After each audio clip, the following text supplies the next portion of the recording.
Labas, matau, mes jau esame eteryje, tradiciškai penktadienio pietus kartu su HR Hint Online.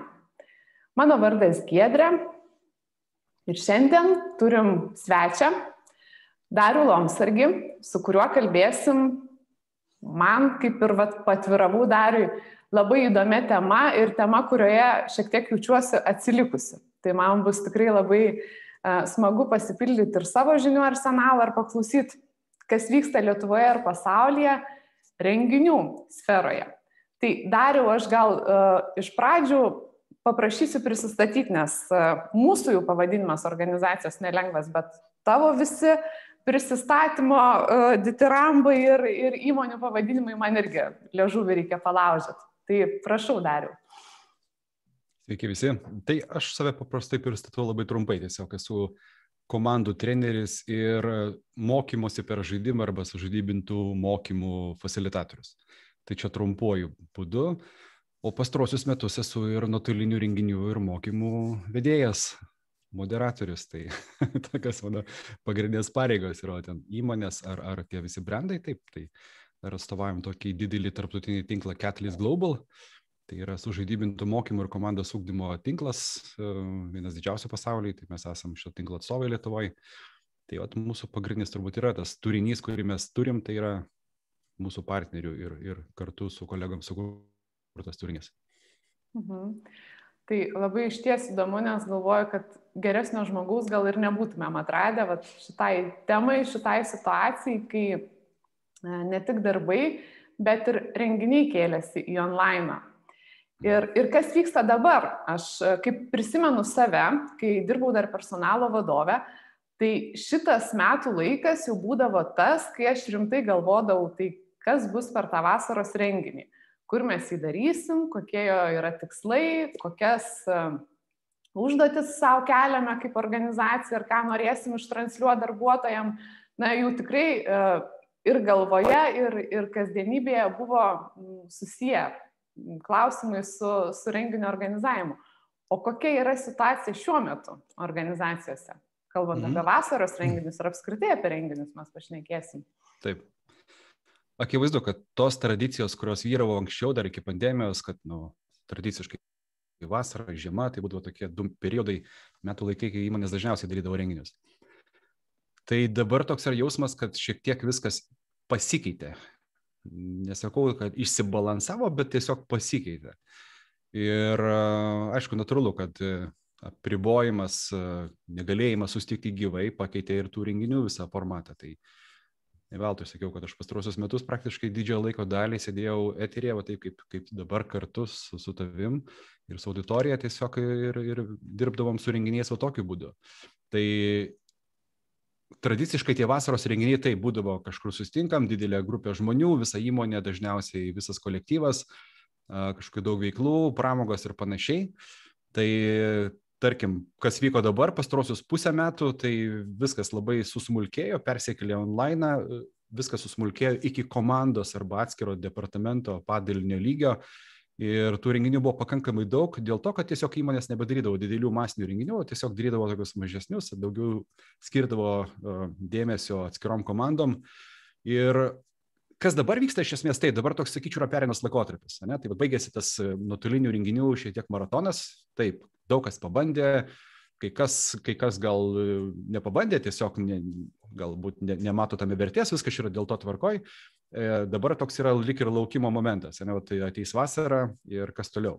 Tai labai daug kas priklausys, aišku, ir nuo apribojimų, vyriausybės apribojimų.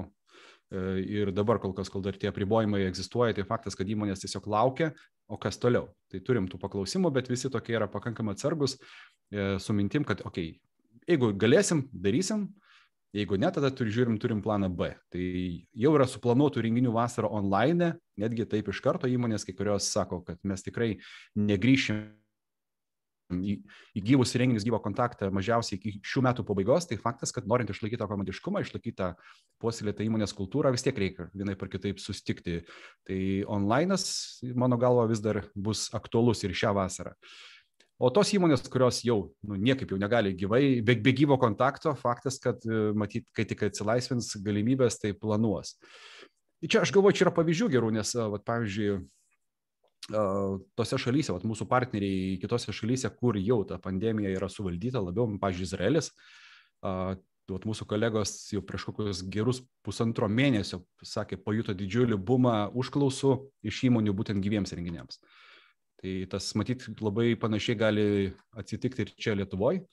Čia tokia lyg savotiška paguoda visiems renginių organizatoriams, kad tikrai būkim pasiruošę, kai tik tai atsilaisvins galimybės ir įmonės jausis saugiai galėdamas daryti renginius, faktas, kad tikrai bus tų paklausimų.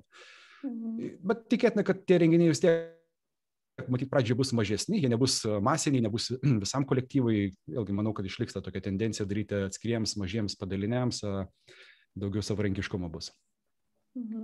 Tai Dariau, teisingai suprantu, kad ta pauzė yra tokia, yra taip, kaip pasakai, vieni jau apsisprendė ir tikrai darys online, o kitų atvejų pauzė yra dėl to, kad, palaukim, jeigu bus galima, tai tikrai darysim gyvai, o jeigu jau ne, tai tada kažką tai derinsim online, taip? Taip, būtent toks, sakyčiau, labai priklauso nuo įmonės veiklos vėlgi.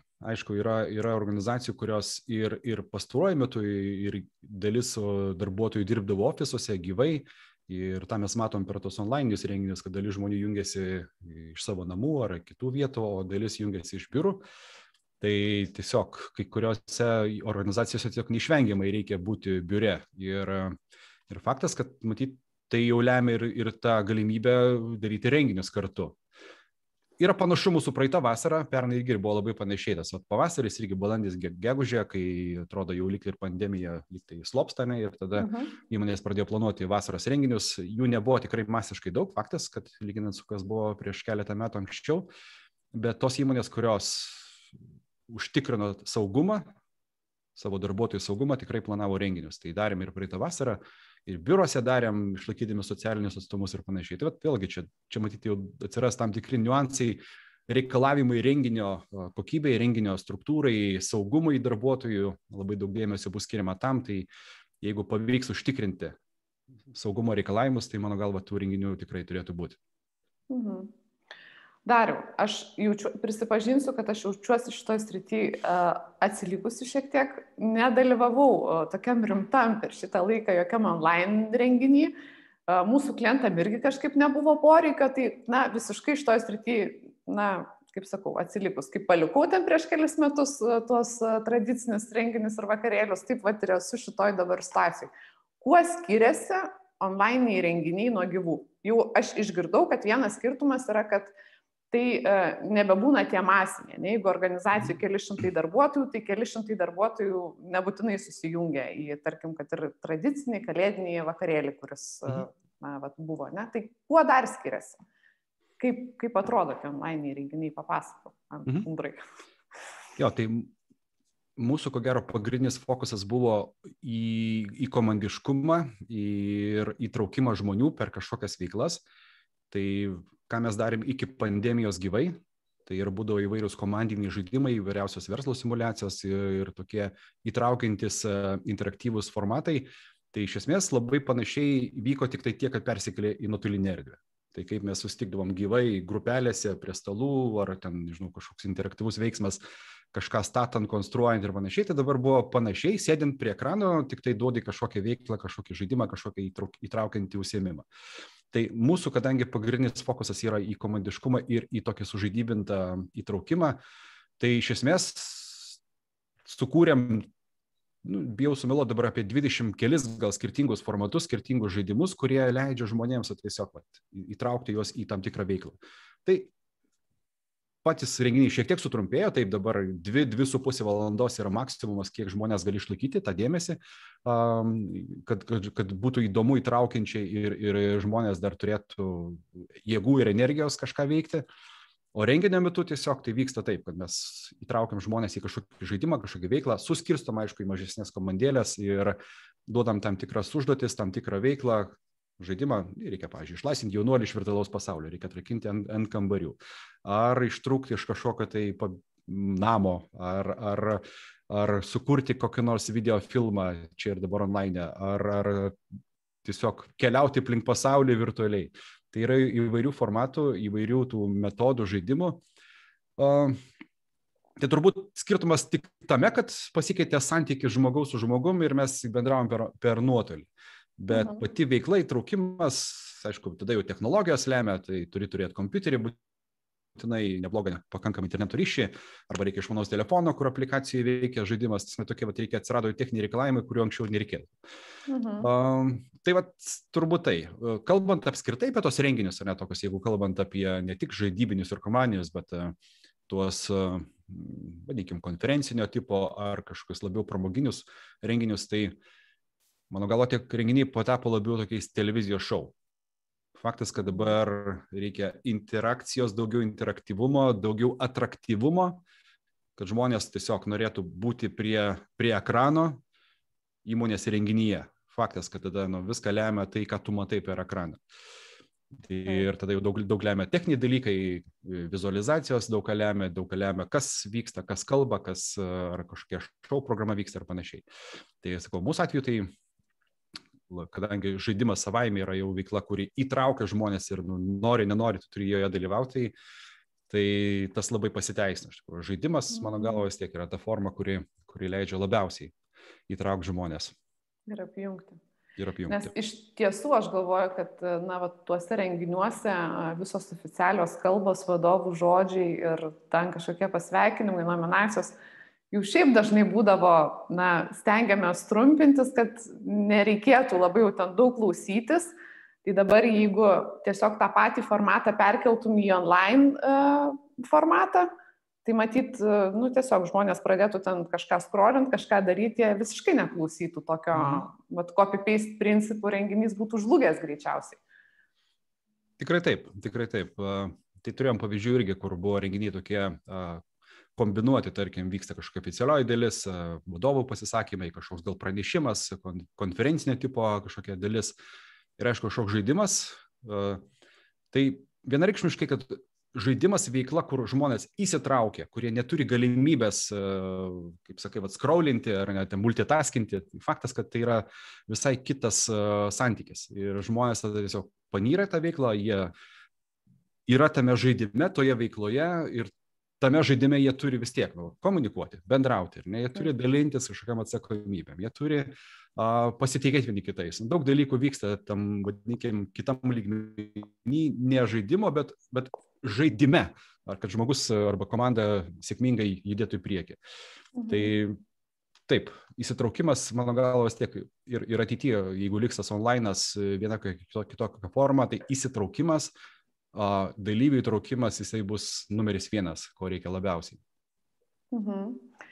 Ir aš visiems, kurie mūsų klausosi, noriu priminti, kad jūs drąsiai rašykit, komentuokit, naudokitės progą ir klauskit tikro eksperto ar profesionalo šitoj srity, kaip suvaldyti tuos iššūkius, kurie kyla dėl kultūros formavimo, dėl komandos formavimo, dėl tų pačių renginių organizavimo. Ir aš tuos komentarus matysiu ir klausimus perduosiu Dariui. Dabar mano dar klausimas Dariui būtų, o kaip žmonės reaguoja į tuos renginius, nes neabejoju, kad jūs tiek anksčiau, kai darydavot gyvus renginius, susirinkdavot grįžtamąjį ryšį ir tai kaip jums pasisekė ir kaip prisidėjot prie organizacijos tikslų ir dabar lygiai tą patį darot, gal dar net atidžiau, nes tai buvo vis tiek kažkas tai naujo. Ką žmonės sako, ką vadovai sako, ką personalo skyrius sako apie šitą pokytį?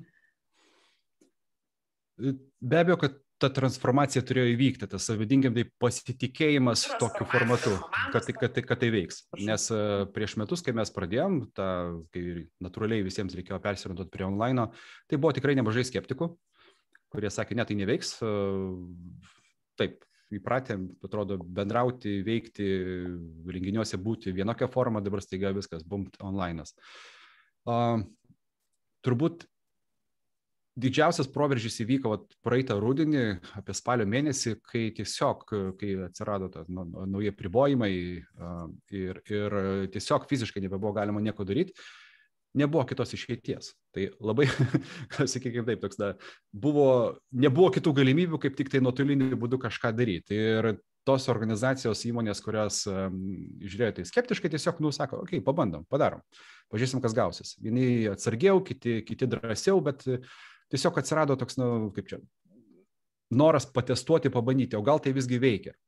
Ir faktas, kad paskui ta banga nusirito, tai gruodis tikrai buvo ypatingai aktyvus, neslėpsiu, turėjom tikrai labai daug renginių, nes jau buvo pabandymų, jau buvo patestavimų, atsirado geras grįžtamasis ryšys ir tai veikia. Buvo organizacijų, kurios iškart sistemiškai, kompleksiškai pažiūrėjo tą reikalą, tiesiog sako, okei, darom tada visai organizacijai arba bent jau didžiai daliai, tarkim, ciklą renginių, kiekvienam padaliniui atskirai, ne visiems kartu, bet mažesniam grupeliam ir taip praktiškai visą organizaciją mes praeinam per visus padalinius su tam tikra veikla, tam tikrų kažkokiu formatu.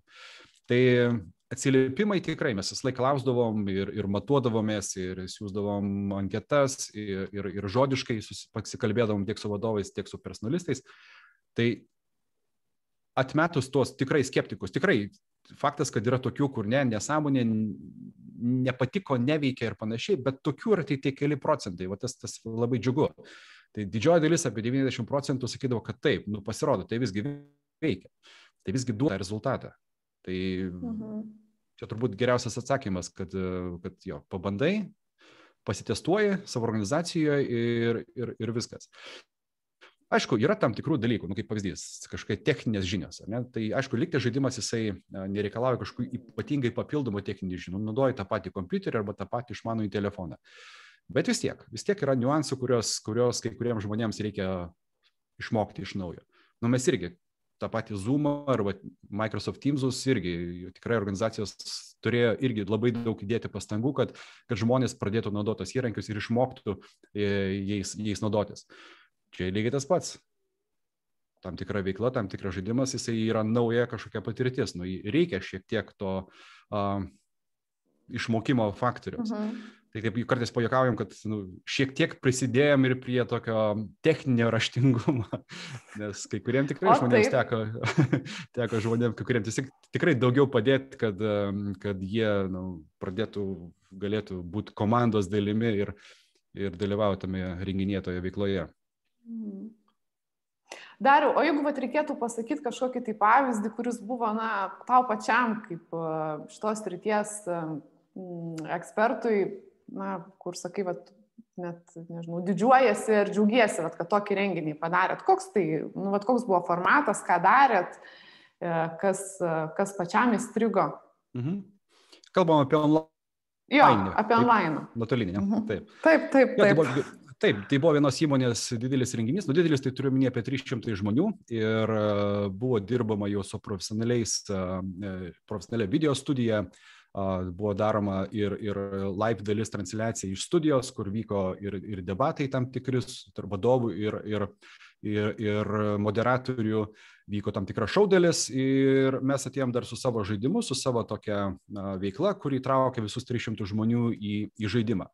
Tai sakyčiau, toks labai geras buvo pavyzdys, kai renginys yra toks įvairiapusiškas. Tai nėra tik tai TV šou kažkoks tai formatas, kur tik tai linksmybės ir kalbos, bet buvo ir įtraukimo gera dalis. Tai 300 žmonių, įtraukti juos visus į tokią veiklą, jau yra tikrai nemažai ką veikti. Tai atsiliepimai po to renginio buvo labai geri, iš tikrųjų, aišku, faktas, kad galima vertinti kiekvieną dalį atskirai, bet džiaugiamės, kad būtent ta žaidybinė dalis patiko labiausiai žmonėms, nes kaip ir minėjau, tas įtraukimas, jisai duoda visai kitą pridėtinę vertę. Tai nenoriu minėti įmonių pavyzdžių, bet tiesiog sakau, kad vienas iš tokių variantų, kur tikrai labai, labai sėkmingas buvo. Tai dar tai, ką aš girdžiu, pas jūs ypatingai yra stiprioji pusė ir ko greičiausiai savarankiškai negalėtum pasidaryti, nes mano klausimas, kurį vis pagalvoju, kiek čia yra savarankiškumo galimybių, nes tarkim su gyvais renginiais, lyg ir turint nedidelį biudžetą, personalo specialistas ar vadovas galėtų jisai savarankiškai kūrybingas susiorganizuoti pats tą gyvą renginį. onlininį galvoju, kad kažkokiu tai būdu matyti irgi būtų, tam tikros, yra galimybės tą padaryti, bet kur jūs ateina su savo produktu, kaip, su unikaliu sprendimu, tai tie kompiuteriniai žaidimai, kitaip nepasakysi čia. Galima sakyti taip. Mhm. Tikrai taip. Faktas, kad renginio organizavimas nėra kažkoks tai raketų mokslas, kur negalima būtų pasidaryti pačiam. Tai akivaizdu, kad ir online kažkokius įtraukimus gali daryti pačios organizacijos ir tas vyksta, ir tą žinau, kad vyksta. Ir mes prieš metus netgi vienoje jūsų renginį irgi netgi dalinamės tokių bukletėlių veiklų, kurias įmonės gali pačios pasidaryti. Taip. Nuo elementariausių kažkokių tai tokių mini žaidimukų iki galbūt viso renginio. Tai yra tikrai tų nemokamų formatų, ką gali pasidaryti pačios organizacijos. Taip, matytojo partneris reikalingas tada jau, kai reikia tokio gal profesionalesnio požiūrio, kai reikia tikrai suburti visus žmonės, ypač kai komanda didesnė, tarkim 100 žmonių ar ten 200 žmonių ir reikia visus kokybiškai įtraukti tam tikrą veiklą. Faktas, kad reikia kažkokios vieninčios veiklos, šiuo atveju žaidimo, reikia moderavimo, reikia techninės platformos, kur visi susijungiam, tai tada partneris yra reikalingas, kad suvaldyti visą tą renginį. Jau lab, kad ir technologijos keičiasi galų gale ir atsiranda naujų tokių sofistikuotų metodų, visi dabar jau yra, sako, Zoomas, Teamsai jau gal gana, tai ateina dabar naujos platformos visiškai, kurios, mano galva, artimiausiu metu pakeis renginiuose ir tą patį Zoomą. Jau yra technologijų, mes irgi dabar jau su partneriais turime išbandę keletą platformų, kur realiai tu įeini į virtualią visiškai kažkokią erdvę, kambarį, nežinau, salę su atskirais kažkokiais kampeliais, kur gali būti atskiros veiklos vykti, netgi atskiri žaidimai, netgi gali prisijungti prie atskiro kažkokio žaidimo ar veiklos, netgi avatarai netgi yra sukurti tokie, kad tu realiai prieini prie žmogaus ir matai jo veidą. Tai, aišku, tai nėra realus žmogus, bet vis tiek tai yra jau didesnis jausmas, kad tu kalbi su kažkuom tai asmeniškai. Tai tikrai dabar technologijos labai pažengusios yra. Ir mūsų partneriai vieni sukūrė labai dabar gerą tokią įdomią platformą. Tai mano tikėjimas, kad online'as gyvos tikrai yra, tai tokios platformos, kurios kuo labiau padėjo žmonėms pasijausti, kad jie yra socialiai visi kartu, nors ir per kompiuterio ekraną ir dar bus įtraukimas, tai mano galva tai turi ateitį. Bet žinai, yra ir rizika didžiulė, nes tikrai atsiras tokių, kurie sakys, ką man čia reikia eiti kažkur tai daryti, sėdžiu savo namuose ant sofos ir bendrauju savo. Kaip keičiasi? Aišku, tikrai nepakeis. Online'as, nuotoliniai renginiai nepakeis gyvo bendravimo. 100% čia akivaizdu. Mes esam socialios būtybės. Faktas, kad norisi to gyvo kontakto, prisilietimo, kvapo, natūralaus žvilgsnio, emocijos stiprios. Taip, nuo to bendrumo jausmo. Tai aišku, kad tikrai nepakeis. Čia akivaizdu. Tai gali būti kaip papildymas. Tais atvejais, kai kitos galimybės nėra. Taip, kai mes, tarkim, galbūt, čia vėlgi tais variantas, kai organizacija yra išsibarščiusi, pavyzdžiui, per skirtingas šalis arba bent jau per skirtingus miestus, taip, su dabartiniam technologijom kartais jau nebereikia visiems suskristi ar suvažiuoti į vieną vietą, viską gali padaryti nuotoliniu būdu. Čia tie hibridiniai formatai dabar jau vis labiau prigyja, kai kažkas vyksta gyvai, kažkas vyksta nuotoliniu būdu. Nors irgi tas hibridas, jisai yra teigiančių ir aš labai tam pritariu, kad vis tiek tai yra du atskiri renginiai. Negali daryti gyvo renginio su visais jo privalumais, su galimybė bendrauti, maistu ir panašiai, kažkokiai grupiai žmonių, kitiems tik duoti tik transliaciją.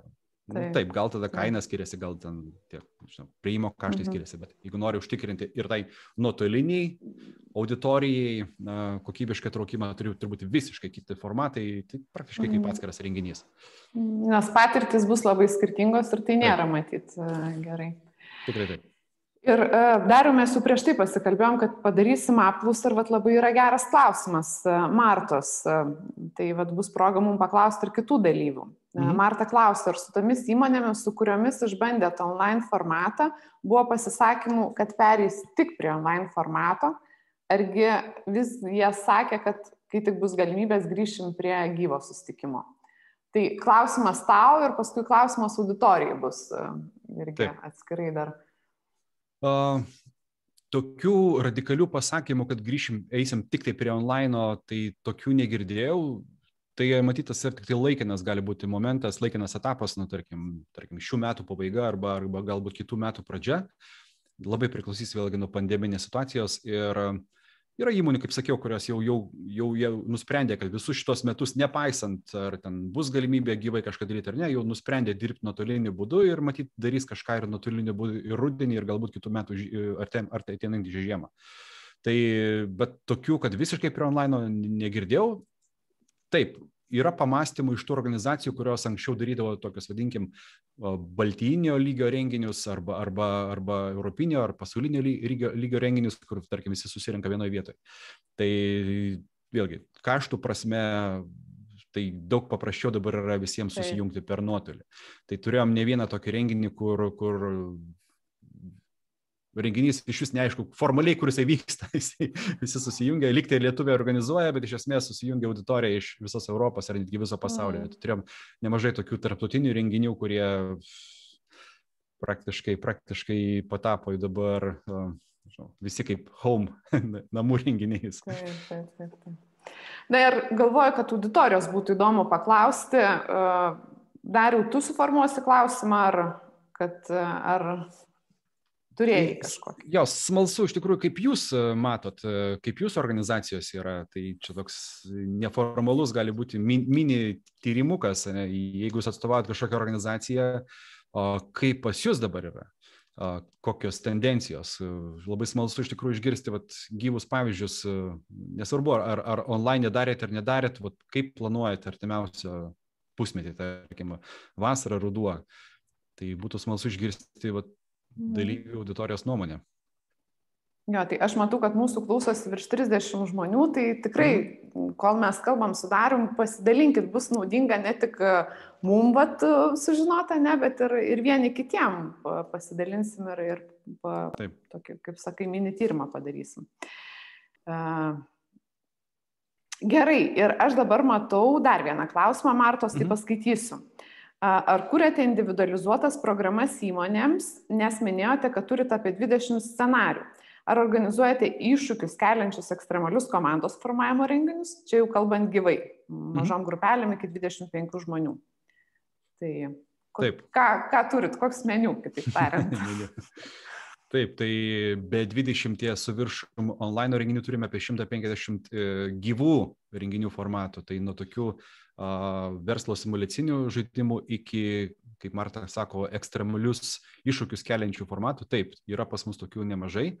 Taip, greičiausiai tai turėtų būti jau gyvai vykstantis renginiai. Tai nuo kažkokio tai ištrūkimo iš salos, pabėgimo iš kažkokio, nežinau, negyvenamos salos nevatai, iki išlikimo iš žygių ir panašių dalykų. Tai taip, tokių formatų turim. Tai jeigu aktualu, bus galima vėliau pasikalbėti. O dėl kalbant apie online ir individualizuotus sprendimus, taip, kai kurie žaidimai leidžia adaptuoti scenarijų arba turinį prie įmonės poreikių. Yra tam tikrų formatų, kurie tiesiog, taip galim, nežinau, jeigu yra aktualu vertybės, įdedame vertybės, aktualu kažkokia informacija apie įmonę, apie jos žmonės, apie kultūrą įmonės, vėlgi galima įdėti ir apie tai. Tai šiek tiek galima adaptuoti. Galbūt kai kurie žaidimai taip jie yra sustiguoti, tam tikrą turi savo struktūrą ir eigą, bet tikrai nemažai yra laisvės, kur galima būtų kažką pavarijuoti. Ir tas labai aktualu iš tikrųjų, tas individualizavimas, faktas, kad įmonės nori turėti kažkokius jiems pritaikytus sprendimus. Čia normalu. Ir aš dabar, žinai, Dariau, tavęs tai pasiklausydama, pagalvojau gana gal tokį ryškų pranašumą onlininio, dėl ko gal nereikėtų jo ir ateityje atsisakyti, kad mes su juo galbūt netgi lengviau galim pasiekti kažkokius organizacijos tikslus. Na, tarkim, jeigu mums yra svarbios kažkokios vertybės, ten komandos, narių sutelktumas, ne, tai tam renginy gyvam, na taip, mes visą laiką tą keliam tikslą, bet kažkas tai išsibarsto, kažkaip ten vedėjas taip ištransliuoja, dar kažkas vyksta, tokia, truputį daugiau reikalo suvaldyti yra, ne? O čia tas online'as apriboja, tarkim, jeigu mes turim žaidimą, ne? Tai žaidimo scenarius jau mus riboja. Ten kažkokios tai patirtys vienu ar kitu būdu įvyksta, ar tu ten ateini ten kažkokią tai nežinau, vietą, kur vyksta tam tikras šou ar neteini, ne? Tai čia tas toks, man atrodo, tikslam siekti ir įgyvendinti online'as, net tikrai gal ir labiau pasitarnauja kai kuriais atvejais. Kaip tavo nuomonė? Kai kuriais atvejais tikrai taip. Ten, kur reikia, tarkim, įgūdžių ugdymui, kažkokių kompetencijų ugdymui, tikrai online'as dabar leidžia tą pakankamai gerai ir kokybiškai padaryti. Ištransliuoti kažkokią informaciją, žinią, interaktyviai tai pateikti darbuotojams, net gauti grįžtamą ryšį iš darbuotojų, iš komandos. Mano minėti, ugdyti įgūdžius ir panašius dalykus, kažkokį užtikrinti nuolatinį mokymąsi, faktas, kad nuotoliniai formatai tą labai leidžia. Vėlgi, čia jeigu labai tokia nedidelė takoskyra tarp renginių ir mokymų, ar ne, tai ypač kai kalbam apie komandos ugdymą, tai čia labai toks labai artimas ryšys yra. Tai tie patys žaidimai arba įtraukiantis interaktyvus formatai, jie praktiškai yra vienareikšmiškai skirti komandos ugdymui. Kompetencijoms, tai komunikacija, pasitikėjimas vienas kitu, atsakomybių prisiėmimas, lyderystės aspektai. Tai visi tie dalykai puikiai leidžia, tos dalykus galima ugdyti būtent nuotoliniu būdu. Tai tikrai taip sutikčiau, Giedrė, kad mokymuisi, informacijos pateikimui ir įtraukimui žmonių nuotoliniai formatai puikiai gali tikti. Bet kaip ir minėjau, kad nebūčiau toks drąsus sakydamas, kad visiškai online'as pakeis. Gyvai kai ką visgi irgi daug maloniau yra, ypač tam santykėje su kolegomis, su komanda.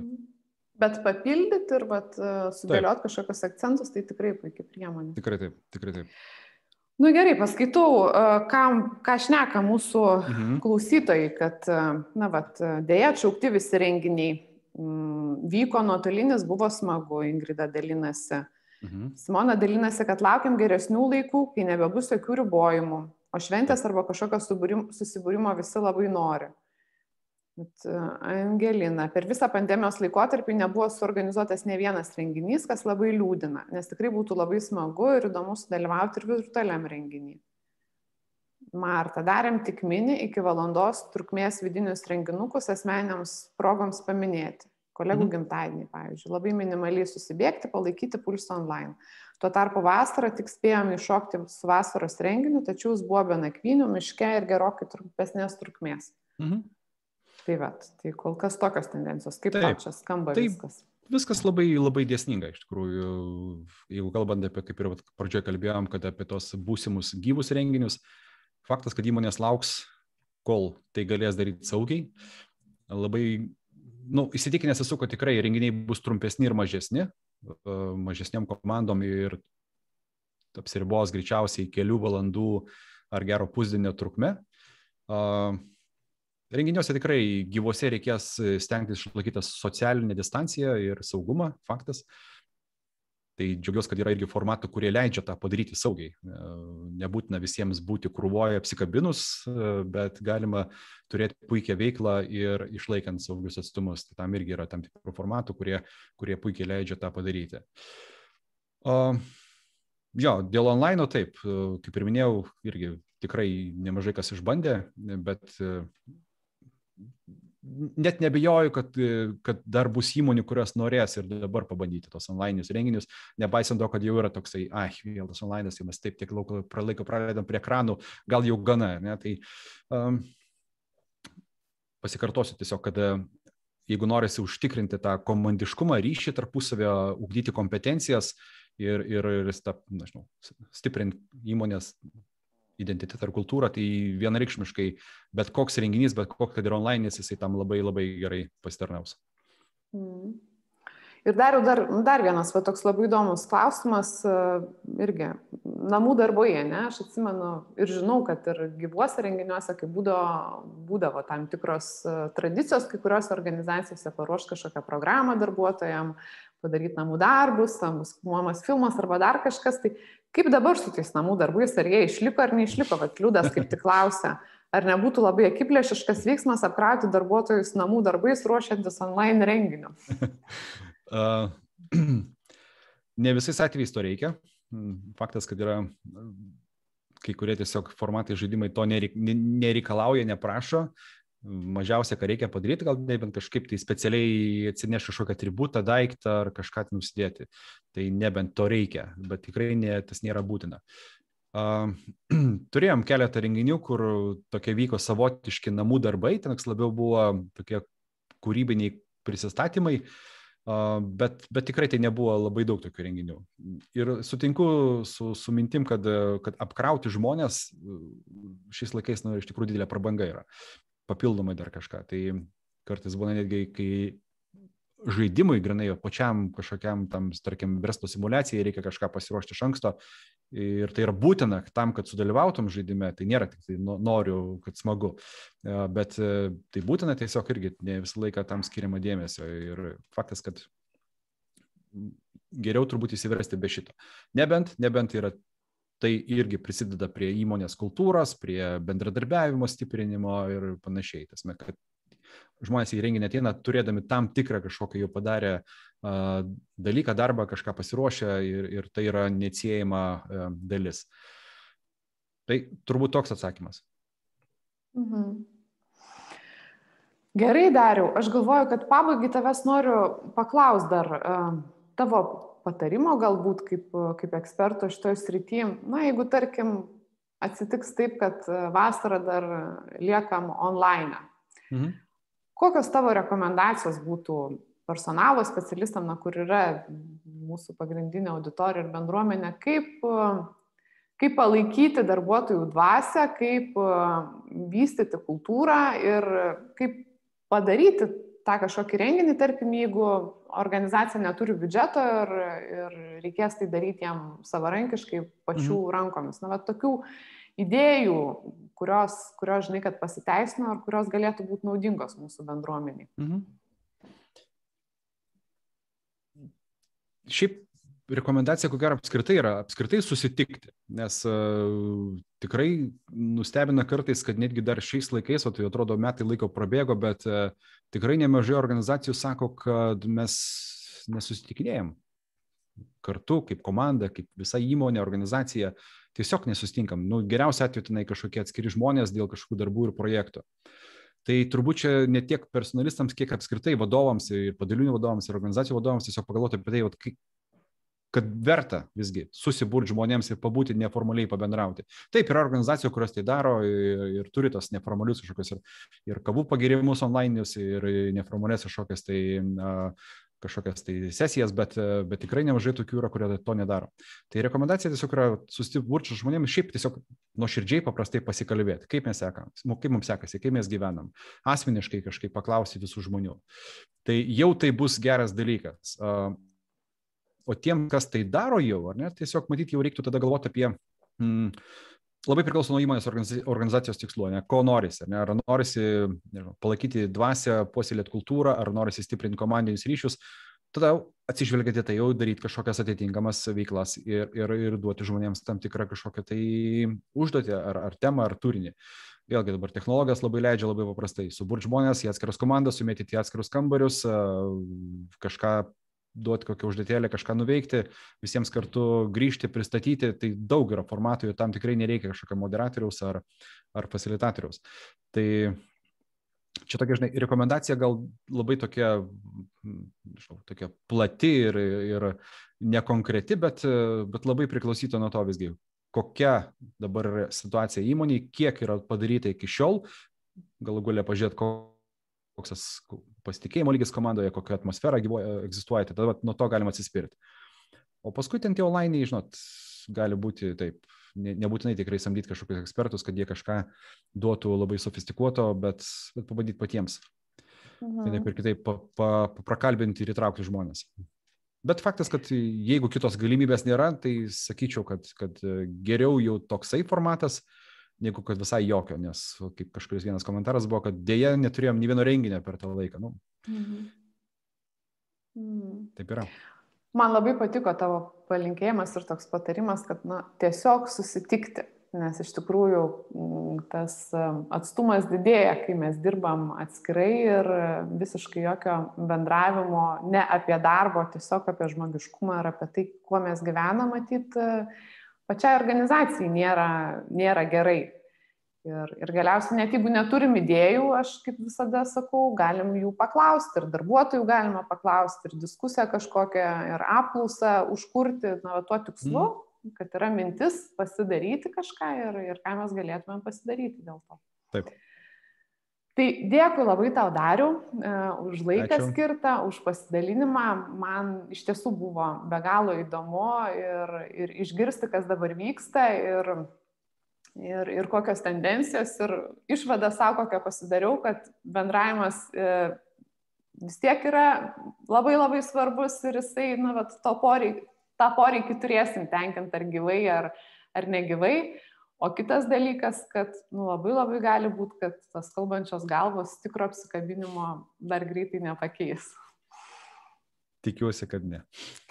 Tai dėkui tau labai, linkiu sėkmės ir ateinančiam sezone, kad ir koks jisai bebūtų, ar online'is, ar gyvas. Ir dėkui visiems, kas klausėsi. Gražaus jums savaitgalio ir iki kito penktadienio. Ačiū visiems. Iki.